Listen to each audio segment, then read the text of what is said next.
মাঝির রাত। চাঁদের আলোয় ঢাকা অন্ধকার নদী, চারপাশে কুয়াশা ভাসছে। একলা মাঝি ধীরে ধীরে দাঁড় বেয়ে যাচ্ছে। জলের ছলাৎ ছলাৎ শব্দ আর ঝিঝি পোকার ডাক, ভয়ঙ্কর নীরবতার মাঝে একমাত্র সঙ্গী। হঠাৎ মাঝি শুনতে পেল অদ্ভুত শব্দ।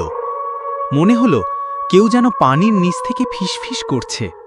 সে থেমে চারপাশে তাকালো। নদী ফাঁকা, তবু জলের ওপর বাবেল উঠছে। মাঝির বুক ধড়ফড় করতে লাগল।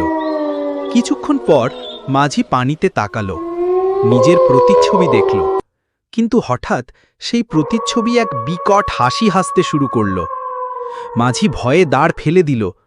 ঠিক তখনই নৌকার এক কোণে দেখা দিল এক রহস্যময় যাত্রী, মাথা থেকে পা পর্যন্ত কালো কাপড়ে ঢাকা, মুখটা পুরো অন্ধকারে লুকানো। সে ধীরে কণ্ঠে বলল, আমাকে ওই পারে নামিয়ে দাও।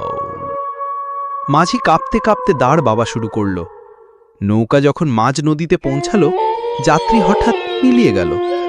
মাঝি অবাক হয়ে চারপাশে তাকালো। তারপর হঠাৎ দেখা গেল নৌকার নিচ থেকে অসংখ্য কালো ভুতুড়ে হাত বের হয়ে নৌকাকে টিনে ধরেছে। মাঝি আতঙ্কে চিৎকার করে উঠল, বাঁচাও! কিন্তু ততক্ষণে নৌকা ধীরে ধীরে নদীর অন্ধকার জলে ডুবে গেল। শেষে স্ক্রিন কালো হয়ে গেল।